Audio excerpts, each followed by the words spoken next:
Yeah. Welcome everyone to another Mortals Meandering session. We're back a week later, and here we are in the park. Got one on the other side of the mic. Interestingly enough, the same kids are in the background too as well. So like they're back at the They're exact regulars, same time. man. Just like us, they're regulars. They come and they're like, we're gonna go to the park every bloody Saturday and have fun. Here. Wear the same clothes. But you know, obviously it's different because we're wearing different clothes. Exactly. So welcome everyone to a Meandering session. Yes, we're doing a double up because of the aforementioned technical issues from last week, which have largely been resolved, but they're still requiring us to be in the park near our house rather than local park in the good old South Bank. Mm-hmm. I wanted to start this one with so meanderings are a loose, very loose, just random topics that we come up with the moment, usually just following the flow. Things of are the in the moment. Yeah. So, but I do have a talking point here, and that was the No Agenda Meetup, which I actually went to you did mention this. Yep. Tell me about it. Yeah. So just in the build up to this, essentially, I'd been wanting to organise some things. So I tried to organise the Brisbane Podcasters Meetup. Outbreak of Omicron in Brisbane made that very difficult, and if you want to learn more about how our goals went for this last month and how that interrupted, go to the latest monthly goals. I think it'll be released just after this on the day after this is released, and so that one fell flat. But I'd also try to organise the No Agenda Meetup, and thankfully they're a bit tougher people, and they're not as scared, they're not as wussy as the podcasters here in Brisbane. I don't know because I'm a podcaster, and so I think one thing about No Agenda is it draws in a lot of different people, and the name of the show sort of indicates what type of people. No Agenda, so like they're Adam Curry and John C. Dvorak. Their sort of shtick is, or like the thing behind their podcast is, we have no agenda, so we deconstruct media and find out what's really going on behind the scenes, beneath the surface. And this is sort of, I would say, tends to draw in people who are a lot more critical of society and just of very questioning type of people. Now, this can draw in absolute, like, conspiracy theory to the max type people. This can draw in sort of, your regular folks who just are sick of bullshit and sick of politics, people who have worked for a company and seen seen it this is real BS. life. Yeah, this is BS. Like, the bureaucracy is BS. Worked in you only need to work in government for a small amount of time. I hear. I don't know. I never had, and you experience that. So you get quite a lot of different people, and one of the things was I joined the Telegram group for the Brisbane community, and it's funny going into there, and it's quite like there's an angry tone underneath, I guess I would say. It's like, look at this fucking bullshit. Look at all these stupid rules that are being put in. Look at this, doesn't make sense. This person's saying this thing, this contradicts this. And this is sort of getting into politics, getting into, Omicron, and a lot of it has been taken over by the discussion about the COVID, I would say. The rules, etc. Yeah, because that's, the biggest event from the last 2 years, and it's just been mayhem, essentially. And so it's given John and Adam plenty of discussion points, like, for their show. They were like, these last 2 years have been pretty good because we've had a lot of things to talk about. Yeah, there's no lack of content for them. And I was showing this to my dad, and he was like, man, these people seem like a little bit off the wall. Like, there's a lot of like anger, a lot of sort of resentment, heated conversations sort of thing. And I was like, yeah, but I bet you when I go meet these people, they're going to be like the nicest, calmest, chillest people. And this was sort of something I'd been talking about not too long ago in one of the musing sessions, where it was like the polarization that you see online. Versus real life. Yeah, I just don't think it's a big deal. Like, I don't think it matters, really. And yeah, sure enough, I went, and they were just all super cool people. Now, it wasn't the biggest session because we couldn't, like, a lot of them are unvaccinated. They don't want to get vaccinated. Plenty of reasons for why a person wouldn't want to do that. So organizing a venue to go to was hard because it's still sort of like, yeah, you're meant to check in. Not many people are doing it as much now compared to a month ago. And so for me, I was like, it's just easier if I would say, like, let's meet in South Bank. that'll be the easiest. Yeah. So I think we had about 6 people come all up, and I think it was just like rain, no venue, and plus like 6 people just had random stuff come up on that evening. Gotcha. So it wasn't the biggest turnout, but it was still really cool to meet these people. And there was a couple of things that jumped out at me.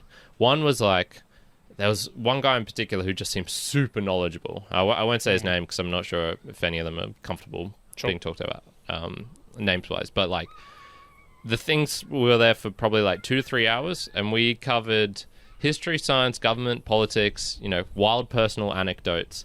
It was a lot of like just random varied topics that moved really quickly.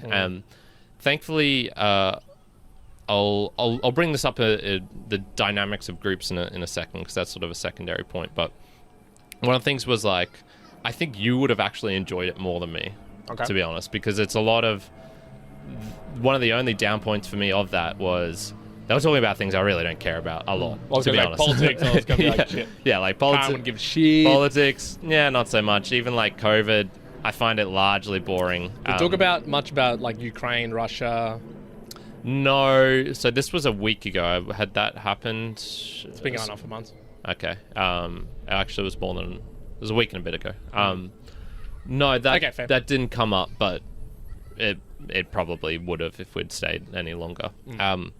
And yeah, I was just thinking like, I think you would have enjoyed this more, because I was just sort of like, just some topics that you not super interesting to you. Well, not only that, but I couldn't contribute much to it. So, Gotcha. If they're talking about like they were talking a lot about Australian history as well, and sort of like, what's the difference between like WA and New Zealand, and because New Zealand was sort of part, if you go back long enough, it was sort of like considered part of Australia at some point. And the Maoris, they were saying the Maoris were like, no, we want to be our own country, sort of thing. And then if you look at the Constitution, apparently Western Australia is like, they could break off if they wanted to, pretty easily. Yeah, and so I was just like, I don't doubt they could do that. Not that I would know anything about it. Yeah, and that's the thing. I had no idea about most of the topics they were bringing up, but all really calm. It was all like, the tone, the style of the tone that was brought up, like in the Telegram group, was just nowhere to be seen in the actual group. Because everyone's like, oh yeah, cool. This person speaking. Like, I'll be cool. And but I think getting back to the group dynamics point that you mentioned as well, it's when you're in a group in person as well, that group dynamic does change, because all of a sudden you don't want to look like an asshole like in front of people as well, because you might piss off 1 or 2 people like online and feel okay, but it doesn't feel okay when you almost like self-shame yourself in front of a group, and then you're like, oh, now I'm like the outcast here, and that's actually a worse feeling than any occurrence of that online. Yeah, and it's like super, and not even that, like, they can be good friends. Like, there was a couple of people who knew each other quite well, but here's one, nuclear came up. Nuclear energy, is that a good way to use? And one guy was sort of pretty strongly against it, and I'd say like the majority of the group was probably for it. But it was like, a super respectful disagree. If you looked from the surface, I had to like really look and be like, oh yeah, they're disagreeing right now, but you can barely tell. Like, you could barely tell. Like, gotcha. It's just really calm, nice people. So that was sort of like a confirmation of my theory that online's just not real life. Like, if people are worried, I just find it funny that people get worried about like radicalism online, and I'm like, well, yeah. Well, I think it's. I'm going to say that yes, it can happen, but introducing the being in front of each other does help the situation. Like, it does put some reality back to it. But it could get out of hand if you got like 2 groups who like went just haywire at each other, like throwing haymakers online, and they don't connect in person. Like, it just escalates to like a war or something. Well, okay, that's a problem, right? That's a problem. Well, that's the weird thing, I guess, because if it's all online, what's going to happen? Nothing. Like, nothing really happens online. You can say angry messages to other people. Maybe if you have like hackers in your group or some stuff, they can dox people. No, it's the same. Well, in a similar way that you could that it'll spill into just the real world into doing stuff. Like the equivalent of that would be, it's just the today's propaganda, right? Like if you've got a strong enough group with people propagating a particular idea, and then you get people to truly believe in that, and then that spills over into real life. So, whatever, you may lead someone to believe that if some other person's Christian, then they're like the absolute devil spawn, and then that person starts like on a rampage. Well, okay, then shit, that's actually crossed over. But it's not even like the original people who are having this battle. It's online, but it's like propagated down to someone who's actually taking it actively, even though they themselves are not even involved in the online. I guess you still need someone with extreme actions as well in the real world to take. My argument would be that person who, shoots up let's take the Christchurch shooter. I can't remember his name, and who cares? It doesn't matter. That dude, was he radicalized by Anonymous or whatever? I would argue if he didn't find them, he would have found another group. If he didn't find that other group, he would have come to his own conclusion somehow. He would have found a book. And he's probably just the type of guy who was sort of inevitably going to harm people. Now, how many people, which people, in what way? Up for debate. Up for debate. But I would sort of argue like those types of incidents, you could say, the radicalisation. It was that, online, it was this. That was the reason. I'd be like, probably 80% of it was just the dude's a whack job. His wiring in his brain has gone wrong from birth, or maybe he took some decisions that, took substances, was abused. So many other reasons, I would say, impact that decision to kill a bunch of people, rather than, this idea that I got from 4chan and these people told me like, these people are bad. And I mean, if it was like there was the idea of whether it's 4chan or something else, another forum, then shit, you'd probably see a lot more. Like you'd see a lot more if it's, because a lot more people are interacting with that. Why isn't that everybody's getting to some extent level going down that path? No, you don't see it. It's like the very few instances, and it's probably if it's not going to be that, they would have probably taken that view from somewhere else and then just carried it along anyways. Am I being radicalized by Hosky? Am I gonna start like, getting like a dog being hating like on anybody who uses anything but the Cardano network? Yeah, like I kick cats whenever I see them. Rug Me Daddy is a good one. Maybe, I mean, look, I've been listening to some Bondism podcasts recently, so we forgot to mention it. So BDSM stands for bondage, domination, and then sadism or submission, and masochism, I think. Masochism. Yeah. That was from the previous podcast. Yeah. Here's a couple of points actually that I wanted to call out, because I want to call this out. So I often feel like now we haven't had this happen to us as of yet. We're obviously not big enough, but it happens to bigger podcasts like a Joe Rogan, like others. So a couple of things. One, and maybe you don't know about this. Did you know that there was I can't remember, nor do I care. There was a guy on Spotify who he had music up on Spotify. Neil Young. And he was Neil Young there. So you obviously know about it. So I'll just share it with people in case they don't know. Neil Young basically went to Spotify and was like, hey, Joe Rogan is putting through misinformation. It's you or me, Spotify. It's me or Joe. Yeah. Like, pick. Spotify's like, fuck off, Neil.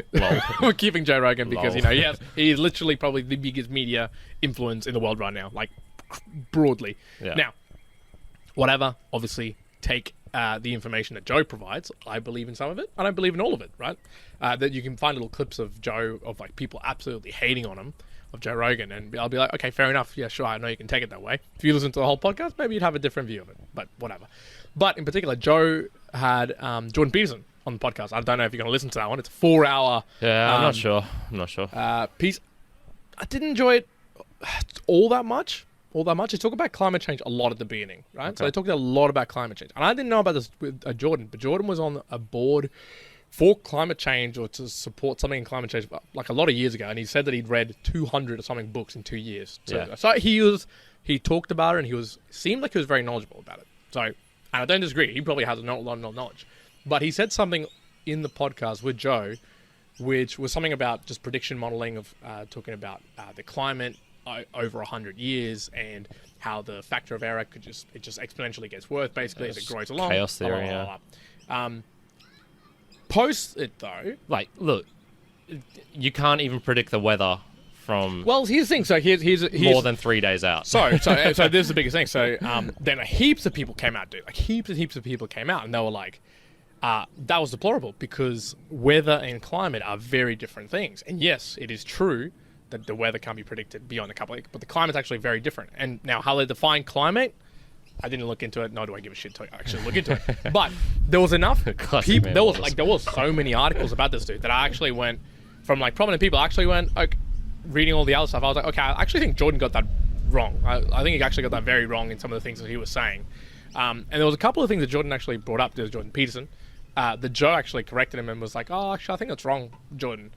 And Jordan was like, yep, cool. I totally understand it. Now, I get this feeling that people, again, listen to the Joe Rogan interview with Jordan and will pick that particular clip and whatever. Articles that got created like, oh, man, like Jordan completely said this wrong. Why would people believe this? Joe Rogan destroys Jordan Peterson. Stuff like that, right? BDSM on the Joe Rogan podcast. Now, what people probably didn't get to listen to is like a little bit after that, they were talking about something else, and Jordan called himself out and was like, in this type of conversation we're doing, I'm going to say lots of things that are wrong.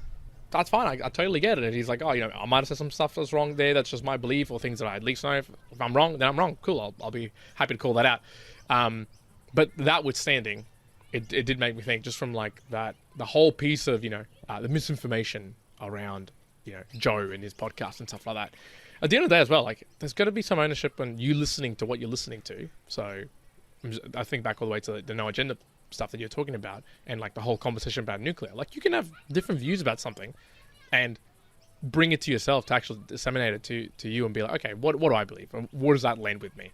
I just don't think that the ownership should be that much with the creator that they have to be 100% perfect all the time. Like they don't have to be right all the time, and being completely fine with being like, okay, yep, that was wrong. Like actually what came out, and it was either with like what I knew at the time or I completely misquoted it. Like I'm not coming out and saying like this is absolute gospel. Maybe Jordan could have said it, like he did come through like it was like very, very knowledgeable on it, which again, sure he is. But it just made me think, man, just the more and more as we obviously continue our podcast journey, I'm like, I just hope that as we get bigger, please be immortalized. Please know that like sometimes, more often than not, we're probably going to say something and you're going to disagree with it, and it might be plain wrong, and it's like that's okay. That is totally okay. And I think we very rarely will ever call something out and be like, no, this is absolute truth. Like, I don't think we've really ever done that. No. Well, I mean, most of our stories are our personal. They're personal anecdotes. Like that's what I find like the fun stuff and the most interesting. So I guess it's like a technical question as well. What is misinformation? And by the way, this is becoming my new buzzword it's going to be my buzzword good or bad? For bad. Misinformation. Yeah, because it's just so ambiguous. Yeah, I guess it's I would definitely have a problem with someone consciously lying. Yes. Yeah. So that's disinformation as opposed to misinformation. Okay. Continue to actually. Maybe worth looking up. Maybe we should even just do this on an actual like musings episode. But so much of it is just waiting as well. So in that one I was talking about with the nuclear stuff, I think both people were right, and yet they were at a disagreement with each other on whether nuclear is in general good or bad. And that, I think, was just because they're waiting of, this one person was worried about the nuclear waste coming out and there's nothing you can do with it. It's going to remain radioactive forever and blah, blah, blah, blah, blah. And the other one was like, okay, even if that's true, which I'm not sure, the benefits just way outweigh that because, think of all the waste that's coming from other sources. So it's sort of like, almost like your weighting system. Like, and when I say weighting, I mean your valuation system.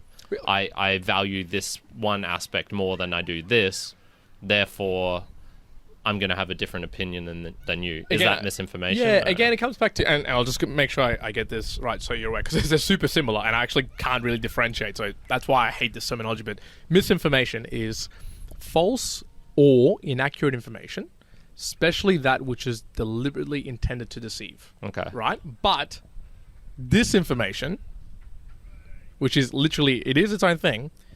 It's false information which is intended to mislead, especially propaganda issued by a government organization to rival the power of the media. Yeah, okay. So I think maybe misinformation is the misleading. It could be like active misleading, but maybe disinformation is almost like maybe like an entity trying to. I feel like that's that. more like a concerted effort to spread it as far as wide, like far and wide. But whereas misinformation might just be like. But I think misinformation one. can also be like non-intended. It can be intended, but it can also be non-intended. Like I could say something and be like, "Oh, actually, I was totally wrong," so I just had no idea about it. Yeah, I'm not trying to. You get the date wrong, or you say this guy's name wrong. Yeah. Yeah. Well, no. So just back to that point. Like, here's an extreme example of that. Because I think the extreme examples often, help showcase it as well. If you go 1989, 1990, 1991, Pablo Escobar in Colombia, right? If you talk to someone in near the president, right, of Colombia at the time, you probably would have heard some terminology around like why it's so terrible that Pablo Escobar's doing all this and why the US invading Colombia, la la la la. But if you were a 12-year-old boy in Medellin who are living in Barrio Escobar, which is basically the whole suburb that Pablo Escobar built for poor people, motherfucker, he's like your hero. Yeah. He's like, this dude just literally saved my family. He's giving me all the money. Sure, he's like doing drug trafficking and killing people. But motherfucker, like, he saved my life. So you're going to have some real different values and weights in that conversation. Imagine those two, like two 12-year-olds having a conversation. One's like the son of the president. The other one's this guy from the suburbs. They're going to have completely different weighings. That would be like the worst conversation I've ever heard in my life. Pablo Escobar's good. No, he's on like pendejo, blah blah blah. Yeah, that'd be a funny convo. Speaking of, Narcos has definitely taught me a lot of swearing in Colombia. Lot of Spanish swearing, which is nice. I just didn't know too much of it. Here's another point that I wanted to make sure I brought up because there's maybe this definitely is completely different. So I am officially signed up to do the CrossFit Open. Shit. So I'm doing the CrossFit Open on February 24th. News? This is breaking news. I didn't even know about this. I booked in last week, I believe. I've signed myself up. Okay. Last year, I almost did it. Last year, I was like, "Ooh, this seems cool. This seems fun. Let's try it out." Didn't. Did a couple of the workouts on my own, just as a bit of fun. And I went, "Nah." Now, this is how crazy my life has changed in a year. 1 year ago, exactly 1 year ago, basically. At the time, it's $20 to sign up to do the CrossFit Open. At that time, I was like, it's a bit of an investment. I don't want to do that. That's like a little bit much. I hope it's like $2,000 now. No, it's still $20. It's still $20 for invest. But like, I was like, I don't care, right? So like, I was like, oh, this is fantastic. What a change that. But what specifically, not the importance of that I'm doing the CrossFit Open. It's that I haven't competed in an active way for a long time. Like the last time was a touch rugby league, and individually. I think the last time I individually competed was swimming or running back in high school, dude. I don't think I've done any individual competition. I was going to ask you, because in my journey, I was like, okay, February 24th is when the CrossFit Open is. And I was like, is there any CrossFit competitions happening around the area? I know there are, just to almost like attend them and see them, just how they are, how they break down and whatnot. It's very different CrossFit, like workouts, and competition. Like there's very like little tweaks. So you're just doing it for like the best time, the best X, whatever you want to go for. So there's like very nuanced ways you can go about it. But in my little search of like any other events, I found one that was a calisthenics event, like a Brisbane calisthenics championships that's being held in like mid-February. Oh yeah. And I went, ooh, I was going to ask Karen a question. Would you ever see yourself doing a little competition, like a calisthenics handstand competition? Yeah. Would that ever entice you? Yeah, but for fun, like not not like I'm going to win the Australia title, but for fun. I think it's in roughly October, maybe September. There's a thing called World Pull-Up Day, and everyone just gets together and does some pull-ups. Nice. And so there's a calisthenic gym here in Brisbane where they typically go to. I think they've done this for a couple of years in a row, where you go and they've got different types of pull-up competitions. So there's sort of the beginner, middle, and advanced sort of thing. One of the guys got 39 pull-ups last year, and that was actually, I was like, oh, you know what? That's a lot. And he's sort of got a similar body shape to me. He's definitely stronger. Chris from the park, if you've ever met him, probably not. And I was like, all right, I'll put 40 pull-ups as one of my goals in my fitness challenge to do 40 pull-ups. And with the sort of thinking being like, oh, if I can do 40 pull-ups, I'd go to the pull-up day and I'd win because he only got 39. True. But no, but I would do it, but like spur of the moment, like not a planned one. Yeah. I don't think that interests me at all. Gotcha. Yeah, and probably the same for me. I played soccer up until 2012, so that was 9 years ago. That was probably the last time as a competitive. But that's team. When was the last time you individually competed? Yeah, it's cool. Yeah, it would have been school. Cool, yeah. And I think it's not a bad thing. I think competition. I mean, so what do you? It's not that I've never done competition. Like, you play basketball and you do one-on-ones. We did sprints. When we used to train a couple of years ago, just like sprinting at the oval. Yeah, that's not competition, but you're like racing against someone else. I guess but so, yeah. Proper competition, I haven't done. But I think it can be you get good. a number and But it can be good. Yeah. It can definitely be a good thing. It can definitely drive you to achieve more, I guess, because you're like, okay, I want to perform well at least, or not look like an idiot. I think I typically cave under pressure.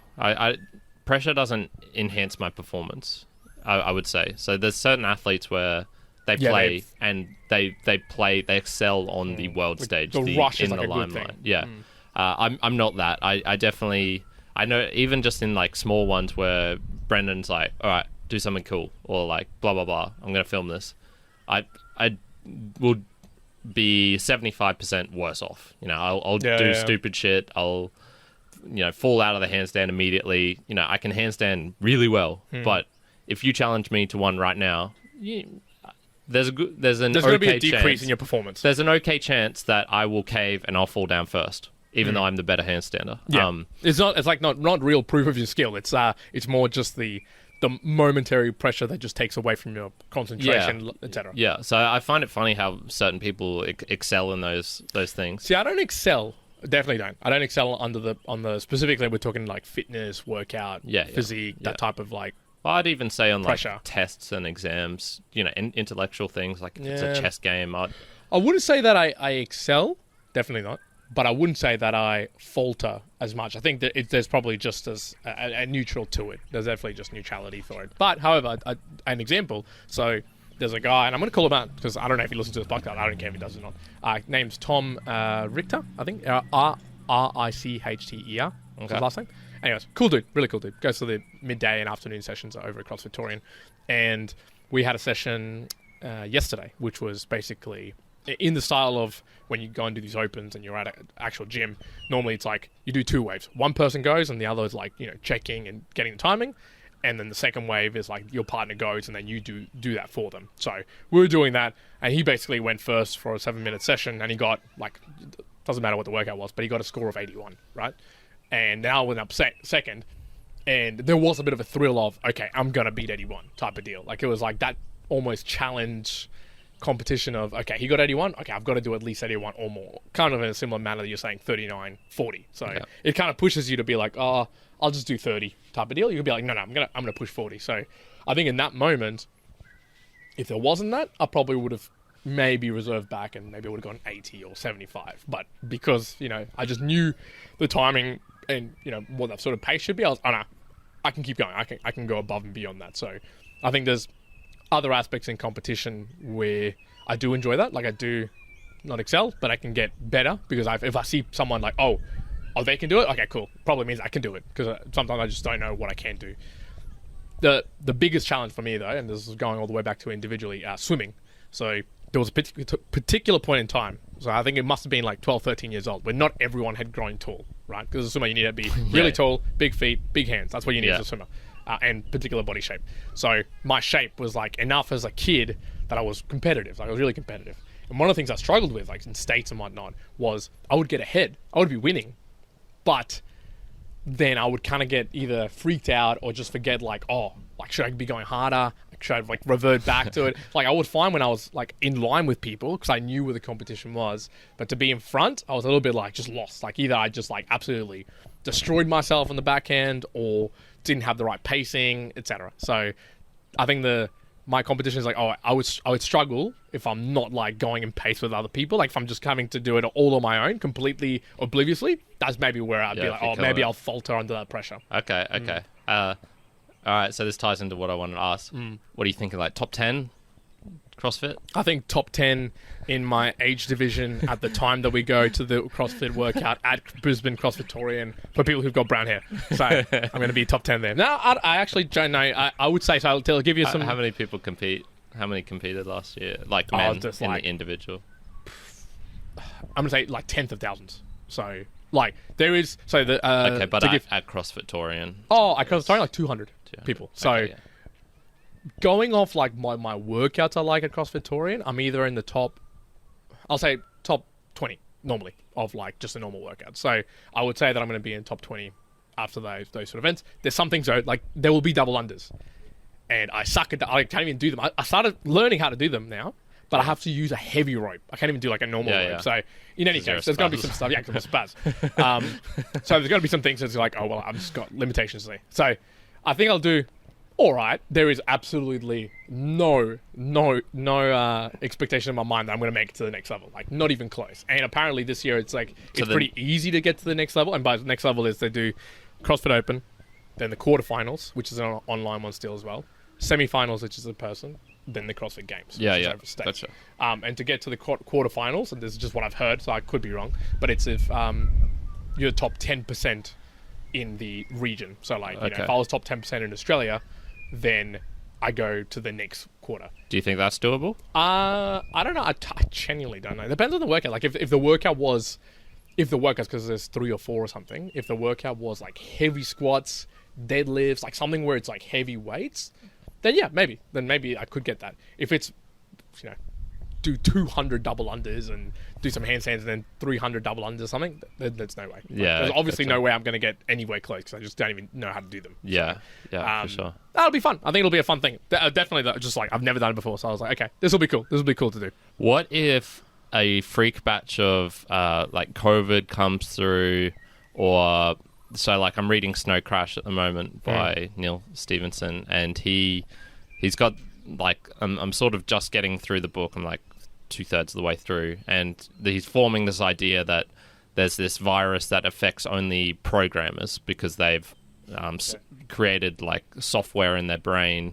It's almost like they've created hardware in their brains by learning how to code, which this software can then come in and infect. Okay. So let's just say, you know, there's this virus that comes through and affects only people who are good at double unders. It just wipes out all these people. And you're leading in these competitions. Do you think you will fuck it up and have exactly the same thing that happened with your swimming? Or have you changed enough in your wise years now? It's interesting. No, I think that I have become wiser with some of my pacing, I guess, and even when I like nowadays when I do some workouts, even a touring or on my own, where like there'll be an example. There was a workout that actually has a name, but I can't remember what it is. But it's like deadlifts, like 100. It's like deadlifting with 140 kilos and handstand push-ups, which both of those things I'm like very good at in comparison to like a lot of other people. And I was like flying first ahead of like that particular class. I wasn't actually best overall for the day, but I was like ahead in that class, and that was fine because I could like pace it. I knew sort of how fast I should be going. So I think I'll be fine now. If there was some real pressure, like I've never competed in front of like a lot of people in a stadium or something, like, that would be fucking wild. Although I took into, you know, people like Jack and Royce, they sort of say, because I was kind of wondering for them is like, oh, is it, you know, do you perform even better during those times? Do you perform less? And it's almost what they sort of suggesting, reviewing it back, it was like they don't feel like they were going to perform as well, but the crowd energy does bring it up. So it's kind of almost in parallel to what they would get in a normal session. Gotcha. I'm actually thinking of what I'm going to do is, if I find the time before the CrossFit Open, and me and more lights tell me if there's someone who would be interested in this. Well, what date is it? February 24th when it begins. Okay, I'll come. Well, there's no... no, they are doing it at the CrossFit gym. So drop along. It's on a Friday afternoon and Saturday mornings. Yeah, hell yeah. But what I want to do is before it, I want to have a chat with probably Jack or Royce, or any one of them really that's doing it, to kind of get their idea of like, how are you preparing for this? Like, it's particularly like, again, there was the big competition I talked about when they did Torian Pro. Now it's afterwards. I kind of want to get a bit of their mindset on, hey, like coming into 22, obviously preparing and getting ready for it. What's like those pre-jitter, like what are those jittery nerves that you have beforehand, before even any of the session season begins, and maybe not specific to CrossFit, but just in general with competition. Yeah, so the CrossFit season begins this February year. 24th, yeah. So I think it's So- like February 24th till March 13th. So it is a open. yearly type of thing, right? Yeah, like it runs all the way through to the games are in August. So it runs. We could be looking at the start of a new champion, people. The announcement right here, Mere Mortals. Dude, so like the monster, the guy who won last year is a guy called Justin Medeiros. And so some of the movements that they did last year, and I think I might have talked to you about this, or I might have talked to somebody, I might have been Bruce, someone else. These guys, so one of the workouts, dude, like let alone us trying to even finish this, one of the workouts was doing 180 kilogram deadlifts for like 21 reps, 15 reps, 9 reps. So you're not getting there. I'm like, I'll get there after a while. And in between, you do, I'm going to get the number wrong, but it's like 21 handstand push-ups in the air. Not on wall. It's, you do a handstand push-up on a line, like just open space. Walk one handstand walk forward, do another handstand push-up 21 times. Dang. And if you fail, you go back to the line you were before and go again. And it was like 21, 15, 9 handstand push-ups. Jesus. And you have to do all of that under like 7 minutes, 9 minutes. Dude, I'm going to do 2 of those handstand push-ups, let alone like the deadlifts. Yeah. Because people create like, like I would say right now that if this was 2011 CrossFit, right, games, I would maybe make the CrossFit games. Maybe. Yeah, maybe. yeah. Like I would, if I trained really hard, I would make it. In today's world, I think the disabled female would beat me at the CrossFit at like the regional level. Like it would, I might as well call myself a female, be disabled like I already am, and I'd still lose. Yeah. It's madness, dude. They're crazy. It's crazy how good they are. It's crazy how good they are. Today I watched both Jack and Royce. The workout was 200 calories on a machine. So it was a part of workout. 200 calories on a machine, 800 meter run, 50 muscle ups, then another 800 meter run. Yeah. So no breaks, just like keep on going. I saw them come back from the run, this is Jack and Royce, and do 25 straight muscle ups each. Yeah, that's wild. I was like, what is going on? It's madness. There's crazy people out there, man. Crazy people. 100%. Yeah, I think that's a good place to end let's it wrap it up there. with Juan realizing his limits. My mere mortality. As a mere mortal. Yeah. I'm the best CrossFitter in our house. Yeah. That's how it works. Yeah. All right. So this is a value for value podcast, people. So we encourage everyone to listen on an app where you can send us some value whilst listening. So streaming. So this would be streaming some satoshis through. I actually just chatted with Oscar Merry from the Fountain app, and that will be released. No, probably just after it. So I would encourage people to use the Fountain app. That's my favorite one at the moment. So send us through a boostergram. I'm hearing that there's some updates to the Fountain app that I've seen. Pretty exciting. Hopefully it'll be out by this time, but if not, it'll be soon. Yeah, it'll be very soon. So stay tuned onto there. Particularly useful for podcasters. It's really cool stuff. Send us through a boostergram. Let us know what you think Juan's chances are of winning the CrossFit. If they're anything titles. above 0%, thank you for your... What events in the world... Here's guidance for you.